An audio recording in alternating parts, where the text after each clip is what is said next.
If you love brownies, then boy have I got the cookie for you. Say hello to my brownie cookie. Fudgy, delicious chocolate cookies that are beyond easy to make too.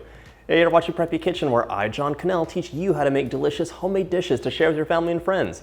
These cookies will be ready before you know it, so let's get started. First off, let's melt 1/2 cup or 113 grams of unsalted butter, and you want it nice and warm because we're gonna bloom the cocoa powder. Blooming cocoa powder is just gonna release more of the flavor and give you an even fudgier brownie cookie. So that's 1/2 cup cocoa powder. And normally I would do this by hand, but today, it's a special day, I am using my hand mixer. I just got one. Well, Brian got me one for the first time in years. I've broken several of them and I thought I was cursed, so let's see how this goes. So mix that in. We want to have like a nice fudgy slurry. After that's mixed in, we're gonna add 1 tablespoon or 15 ml of warm or hot coffee if you have it. In you go, carefully please. Okay, mix that in.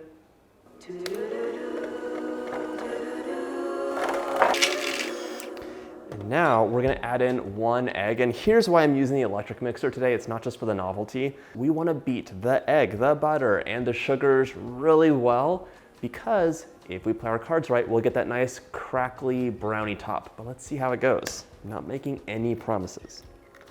1 egg. To this solution, I'm gonna add 1/2 cup of packed light brown sugar. All of a sudden, this bowl's looking too small. Just saying. Am I ambidextrous? No. And then 1/2 cup or 100 grams of white sugar.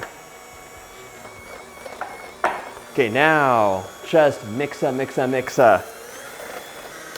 Okay, I was just having fun at that point. Let's just move this all down here. I'm gonna set this aside. I've been completely tripping because this should have been a really big bowl. What was I thinking?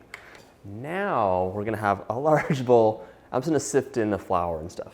To my large bowl, I'm adding 80 grams or 2/3 of a cup of just all-purpose flour. Really don't wanna use too much flour in this cookie. It is a fudgy, amazing bit of wonderfulness, which means there's not that much flour.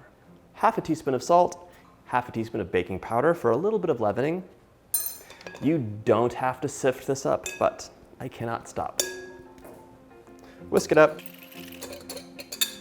Done with the scale. So now you should be adding the dry to the wet, but doing the opposite doesn't make much of a difference, by the way. Add the 2 mixtures together. I love brownie cookies because they give you the semblance of portion control.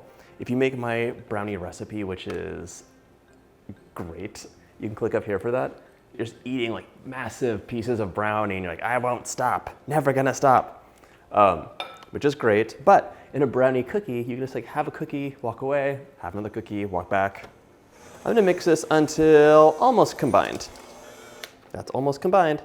Now the last bit is to fold in the chocolate chips. I have 1/2 cup of chocolate chips in, and I'm just gonna dump them in and use my spatula to fold them in. And while I do that, any last bits of flour that have not been incorporated will be incorporated. If you do not like coffee, like you're like, no coffee in my house, that's fine. You can totally skip that. Add a tablespoon of vanilla if you want, or just like some water would be fine too. Okay, that's good. Look at this amazing mixture. Now we're gonna cover it up, chill for 30 minutes, and when we come back, I'll show you how to scoop it out and bake it up. Once your dough is chilled, it's time to scoop it out and bake it up. So, I like to use a triggered ice cream scooper. It's really easy, but you can just use a spoon or whatever you'd like. And then you can give it a rough roll. Just roll it, and it's ready to go.